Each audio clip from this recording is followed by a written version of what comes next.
김정은 위원장은 국민의 길을 펴주는 최고의 나라님. 방탄소년단보다 김정은이 100배, 1000배 더 좋다. 이것은 북한 주민들의 김정은에 대한 칭송이 아니라 남한 내 일부 대학생들이 뱉어내는 말이다.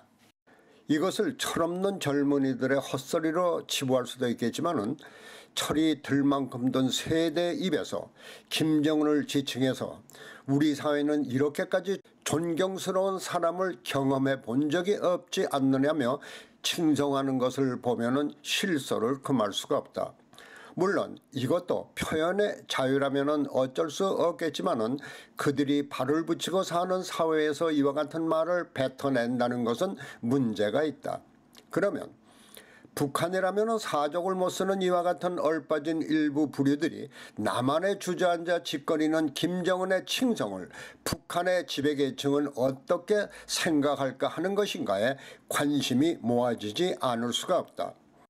최근 남한에서는 영화로도 발표가 된 흑금성이라는 박모 씨로 알려진 이중 스파이에 대한 시크릿 파일이 공작이라는 이름으로 출판되며 과연 남한 내 이와 같은 아청꾼들에 대한 북한 지배계층의 시각이 어떨까 가늠하는 내용이 실명을 들어가며 공개가 됐다.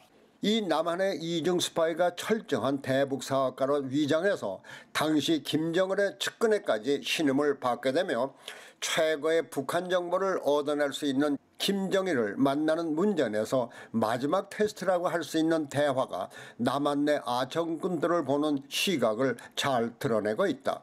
김정일의 측근과 나눈 대화 내용이다. 박 선생, 6.25가 남침이요 북침이요? 이에 대해서 박모 씨는 남침 북침이 중요한 것이 아니라 민족 간의 통일 전쟁인데 남이 먼저 전쟁을 했다면 북침이고 북이 먼저 전쟁을 했다면 남침인데 북이 먼저 한반도 통일을 위해 전쟁을 했으니 6.25는 분명한 남침입니다라고 했다는 것이다. 또 다른 대화다. 박 선생, 이참에 김정일 장군님과 공화국에 충성 맹세를 하고 조선노동당에 입당하는 것이 어떻습니까? 이 질문에 나는 어릴 때부터 반공 교육을 받고 자랐고 학창시절이나 군시절 등을 통해서 북의 실상을 잘 아는 반공주의자다. 제가 갑자기 북의 체제와 사상을 동정하고 북의 지도자를 존경한다고 하면 당신들이 믿겠는가라고 답변했다는 것이다. 이와 같은 대화가 있은 후 박모 씨는 최종 첩보의 목표인 김정일에 접근할 수 있다고 했다. 그러나 중요한 사실은 이들 북한 고위층이 과거 전대협 학생 임수경과 문익환 목사, 황석영 작가가 방북에서 보여준 언행과 행적을 담은 비디오 테이프를 틀어주며 한 말을 되새겼다는 것이다.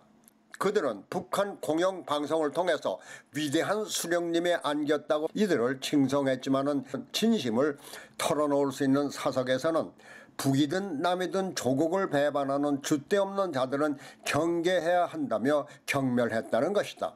북한 고위층의 이와 같은 경멸은 그들의 체제에서는 공적으로 처형의 대상이 될 수 있는 것으로 해석되는 것이다. 여기서 이 대화를 통해서 지금 남한에서 김정은을 칭송하는 아청꾼들을 되새겨볼 필요가 있다. 그들의 조국은 아직은 남한이다. 그렇다면 그들이 조국을 떠나서 주거지를 북한으로 옮기지 않는 한 북한 고위층의 말대로 조국을 배신하는 행위다. 더 나아가서 만일 그들이 존경하는 김정은의 북한이 적과 통일했을 때 그들의 처지가 어떻게 될까라는 것이다. 이미 월남 적화 통일에서 보여준 것처럼 공산주의자들은 배신자인 아청꾼들을 제거하는 것이 원칙이라는 것이다.